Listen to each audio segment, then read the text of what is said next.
Este era un Mercedes-Benz 190E 2.3 16 del 87 y era el Mercedes rápido de antes de que realmente existieran los Mercedes rápidos. Mucho antes de AMG y de los V8 Biturbo, este coche apareció aproximadamente al mismo tiempo que el BMW M3 E30 a finales de los años 80. Tenía una caja de cambios manual y más potencia que el 190E estándar, y hoy voy a analizarlo.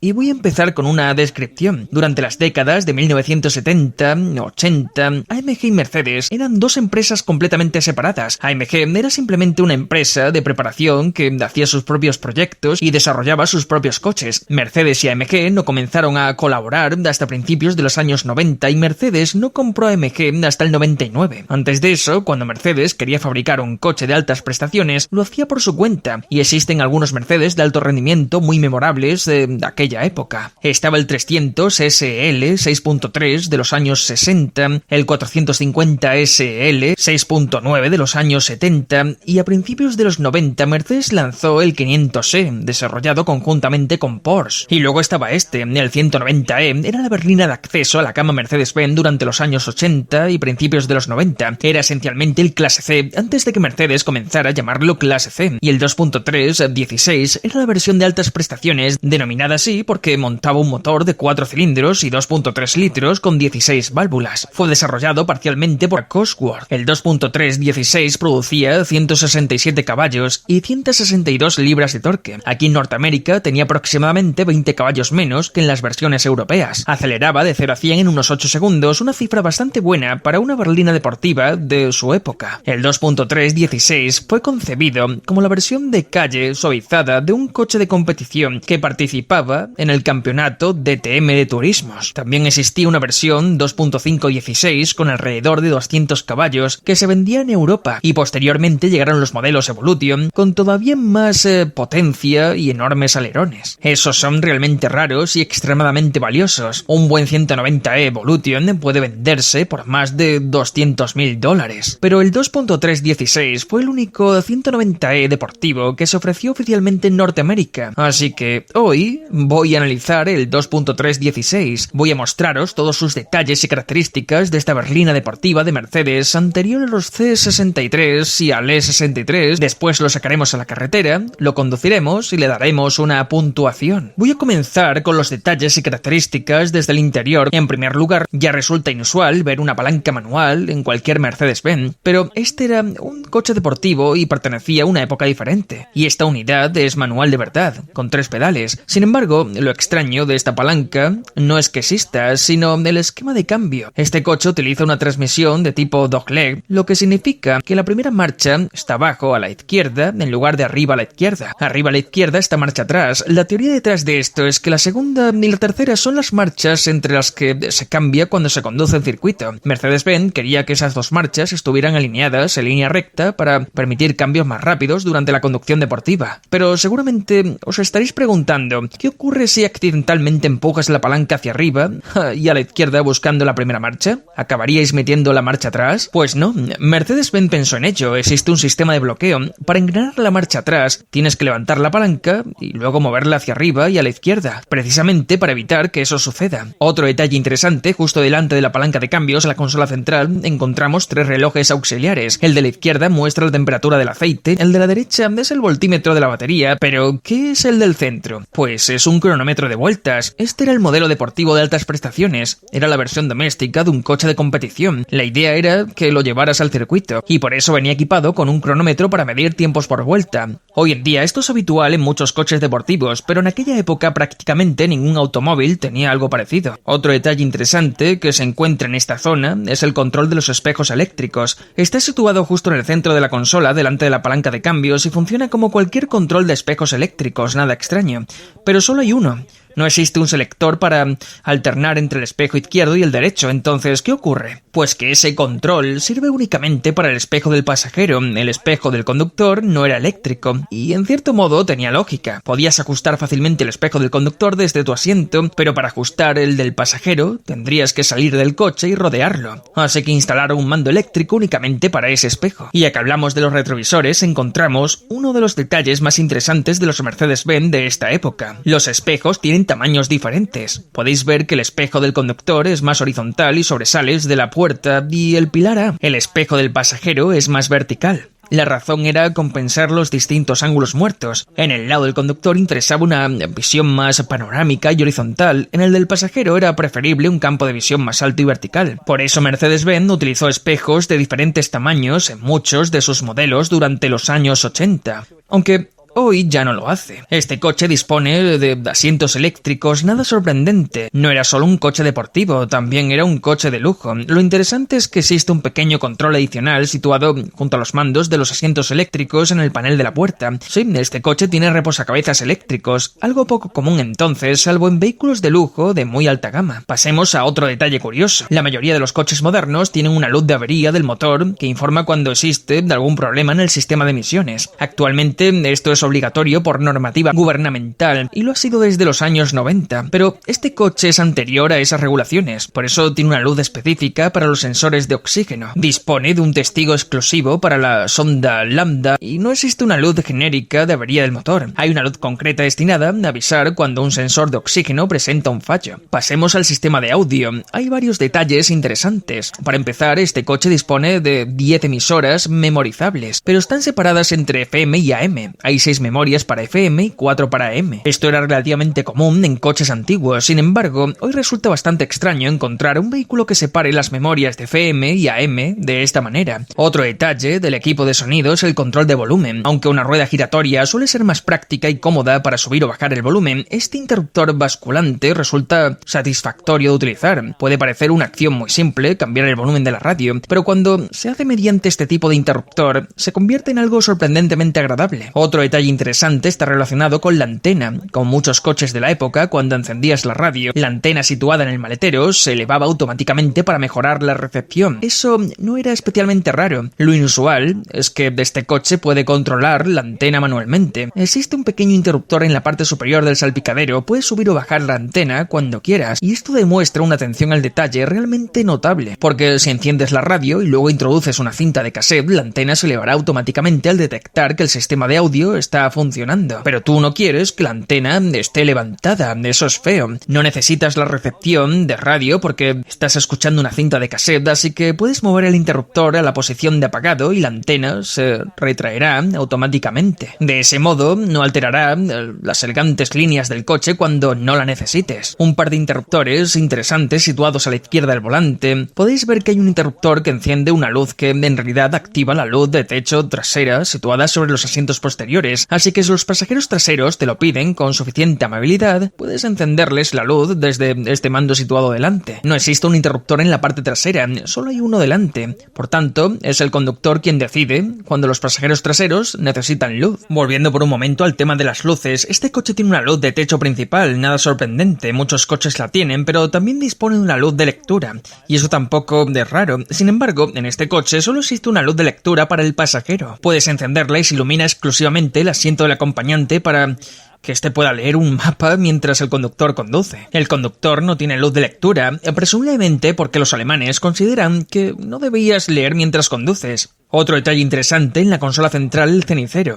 Cuando lo pulsas se abre como un cenicero normal, pero incorpora una característica bastante curiosa. Se abre y cuando alcanza su posición máxima, el encendedor de cigarrillos emerge automáticamente y queda orientado hacia los ocupantes. No permanece siempre levantado, no está siempre visible, en cambio, se eleva automáticamente al abrir el cenicero para facilitar su uso. Eso es atención al detalle al estilo Mercedes-Benz. Ahora pasamos al cuadro de instrumentos. Se trata de un cuadro bastante típico de los Mercedes-Benz de los años 80.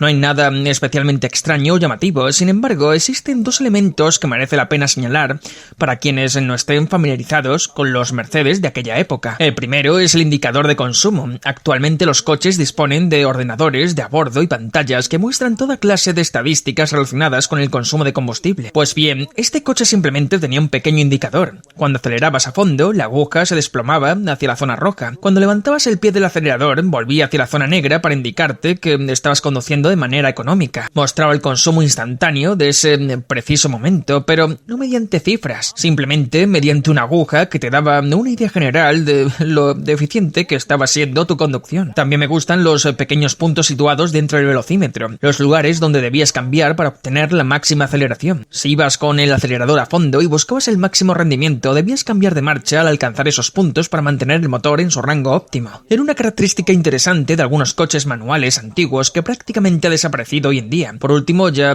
que estamos aquí, quiero mencionar el volante. Se trata de un volante AMG instalado posteriormente por el propietario. Es una de las pocas modificaciones realizadas en este vehículo. Este era el aspecto del auténtico volante original del 190E 2.316, mucho más representativo de un Mercedes-Benz de aquella época. Quiero pasar a la guantera y más concretamente a la funda del manual del propietario, que contiene varios elementos interesantes. Entre ellos se encuentra mi favorito, una explicación del programa de asistencia en carretera de Mercedes-Benz. Solo mira las ilustraciones. Mira ese antiguo familiar 300TE de la serie W124 que aparece prestando asistencia y me encanta. Este hombre con traje ha sufrido una avería y está hablando por teléfono con otro hombre que tiene un teléfono rojo porque es el encargado de emergencias. Además tiene relojes marcando la hora del este y la hora central para saber siempre qué hora es. Después aparece otro hombre en ese Mercedes familiar y arregla el coche averiado. Pero lo que más me gusta de esta tarjeta de asistencia en carretera, que incluye la imagen de un familiar clase E W124, está ahí para mostrarte cómo será el vehículo de asistencia cuando llegue a ayudarte si te quedas tirado con tu Mercedes-Benz. También otros elementos interesantes dentro de la funda del manual. Uno de ellos es el directorio de concesionarios Mercedes-Benz de Norteamérica. En la portada aparece un mapa que muestra la ubicación de todos los concesionarios y la verdad es que el mapa resulta bastante absurdo. Hay 4 concesionarios en Dakota del Norte, pero solo uno en Utah. ¿Cómo ocurrió eso? ¿Cómo llegó Mercedes-Benz a esa situación? Utah tiene aproximadamente 6 veces más población que Dakota del Norte. Supongo que pensaban que la gente de Utah no iba a comprar Mercedes-Benz. A continuación paso a los asientos traseros del 2.316. Lo primero que notas al sentarte aquí es que realmente no hay demasiado espacio. Tuve que adelantar bastante del asiento delantero para poder sentarme detrás. Aún así sigo sin disponer de mucho sitio. Este era un coche pequeño. Los coches en general eran más pequeños durante los años 80. Lo segundo que llama inmediatamente la atención al entrar aquí son los asientos traseros y lo exageradamente pronunciados que son sus apoyos laterales. Este era el modelo deportivo. La idea era llevarlo al circuito. Y aparentemente también podías llevar pasajeros detrás cuando lo hacías. He visto coches con cierto refuerzo lateral detrás, pero esto es absolutamente exagerado. Estos asientos están fuertemente moldeados para sujetar a los ocupantes por si decidías hacer excursiones familiares al circuito. El resultado de esos enormes apoyos laterales es que no existe una plaza central, por lo tanto el 2.316 era un coche de 4 plazas, pero sí disponías de un cómodo reposabrazos central. Así los pasajeros traseros tenían donde apoyar el brazo mientras los llevabas por el circuito. Otro detalle interesante en esta zona, el 2.3 ofrecía 3 opciones configurables de fábrica: asientos calefactados, techo solar y reposacabezas traseros. El propietario de este coche me contó que casi nadie elegía los reposacabezas traseros, por eso esta unidad es relativamente rara, ya que sí los equipa. Salimos ahora al exterior del 2.3 para comentar algunos detalles, y uno de ellos es el color. Ahora bien, el 2.3 se vendió en Norteamérica únicamente durante los años 86 y 87, y Mercedes-Benz solo ofrecía 2 colores. Podías elegir negro o este color, que Mercedes denominaba Smoke Silver, aunque en realidad es más bien un dorado claro. Y esto me parece gracioso porque imaginemos que hoy Mercedes-Benz lanzara un coche de altas prestaciones y solo lo ofreciera en negro o dorado. Pero en los años 80 era perfectamente aceptable, así que Mercedes lo hizo. Y la otra cosa que hizo Mercedes fue instalar un kit de carrocería. Este coche apareció en Europa a principios y mediados de los años 80, antes que el M30, y realmente no existía un mercado definido para un coche como este. No había precedentes claros de pequeñas berlinas de lujo de altas prestaciones. Mercedes no sabía exactamente qué querrían sus clientes. Añadieron estos faldones inferiores para darle una apariencia más agresiva. También incorporaron estas extensiones sobre los pasos de rueda con el mismo propósito y además montaron este alerón trasero. Por supuesto, el BMW M330 apareció después y algunos consideran que el modelo tenía pasos de rueda aún más ensanchados y un alerón todavía mayor. Y eso dio inicio a una especie de competición entre fabricantes por añadir modificaciones estéticas cada vez más evidentes, aunque manteniendo cierta discreción. Otro detalle detalle en el exterior es la insignia del modelo. Antes mencioné que los emblemas Mercedes de esta época llevaban el nombre del modelo subrayado para transmitir una imagen elegante, pero en realidad también permitía ahorrar dinero, porque Mercedes podía fabricar todas las letras y números en una sola pieza en lugar de colocar cada carácter individualmente como hacen hoy. El nombre del modelo incluía un guión. A veces puedes ver algunos 2.3 circulando sin el guión. Esa pieza se cayó con el tiempo, mientras que el resto del emblema permaneció en su sitio. Pasamos al maletero. Y a simple vista parece un maletero bastante convencional, aunque contiene algunos detalles. Uno de ellos es este triángulo de emergencia. No creo que fuese equipamiento de serie en los modelos norteamericanos. El propietario lo añadió procedente de una versión europea. Puedes colocarlo detrás del coche si sufres una avería, mientras esperas a que llegue aquel Mercedes familiar de asistencia en carretera a rescatarte. El otro elemento interesante está bajo el suelo del maletero. Allí encontramos un juego de herramientas, y no son unas herramientas cualquiera. Llevan grabado el nombre Mercedes-Benz, porque para este vehículo solo sirven las mejores herramientas. Y finalmente llegamos al compartimento del motor. Y obviamente lo primero que llama la atención es este motor de 2.3 litros y 16 válvulas. Como ya mencioné, en Norteamérica desarrollaba únicamente 167 caballos. Las versiones europeas alcanzaban los 185 caballos, por lo que eran más rápidas, pero nosotros teníamos todas las restricciones relacionadas con emisiones contaminantes. El bloque fue diseñado por Mercedes-Benz. Solo la culata fue desarrollada por Cosworth, la misma empresa que posteriormente nos dio el Ford Escort Cosworth. El otro elemento interesante bajo el capó está relacionado con el parabrisas y el famoso monolimpia parabrisas. Este coche no tiene dos limpiaparabrisas, tiene uno solo que cubre toda la superficie del cristal. El propietario me enseñó un folleto en el que Mercedes explicaba que este único limpiaparabrisas cubría un porcentaje mayor de la superficie de dos limpiaparabrisas convencionales y todo ese tipo de argumentos. Promocionó como una característica brillante. Lo interesante no era únicamente que hubiera un solo limpiaparabrisas, lo verdaderamente curioso era cómo funcionaba. Se extendía y retraía automáticamente según su posición sobre el parabrisas para limpiar la mayor superficie posible. Y realmente hacía un trabajo excelente. De hecho, cubría más superficie que muchos sistemas de doble limpiaparabrisas. Y así concluye nuestro recorrido por el 190e 2.316. Ahora es el momento de salir a la carretera y conducirlo. Muy bien, conduciendo el 190e. Nunca había conducido uno de estos antes. No es raro encontrar ejemplares con un kilometraje enorme. Los propietarios de estos coches los compraban para utilizarlos. Y los conducían. La caja de cambios dogleg resulta un poco extraña al principio. Es una sensación rara tener que mover la palanca hacia abajo y a la izquierda para engranar la primera marcha. Pero debo reconocer que la disposición de segunda y tercera tiene ventajas. Tener ambas marchas alineadas en línea recta resulta más natural y facilita mucho los cambios entre ellas cuando son las relaciones que utilizas con mayor frecuencia. Y eso ocurre en muchísimas situaciones, no solo en circuito. En realidad, no es tan lento como me esperaba. Cuando el propietario llegó conduciéndolo, me advirtió, me dijo, puede que te decepcione, pero sinceramente no me parece lento. Parte de ello se debe a la sensación de velocidad, que es fantástica, tiene enormes superficies acristaladas por todas partes y puedes verlo todo. Todo parece acercarse muy deprisa. Vas sentado bastante bajo, percibes mucho la carretera, por eso no da la sensación de estar moviéndose despacio. Tampoco parece súper rápido, claro. El embrague tiene un tacto algo elástico, no es tan lineal como sería ideal, pero resulta bastante fácil realizar reducciones con punta tacón. No supone un gran desafío, no tiene compartimentos extraños y simplemente es un poco más pesado de lo que esperaba, pero he conducido muchos coches manuales de los años 80 y sinceramente estos recorridos me parecen bastante bien. He conducido Ferraris de aquella época que tenían recorridos incluso más largos. El coche transmite una sensación mucho más deportiva y orientada al rendimiento de lo que cabría esperar, y eso se debe en gran medida a que vas sentado muy abajo. Tienes una enorme visión de todo lo que te rodea porque las ventanillas son muy grandes. El comportamiento dinámico es de hecho mejor de lo que me esperaba. Me encantan los coches que tienen una dirección con cierto peso.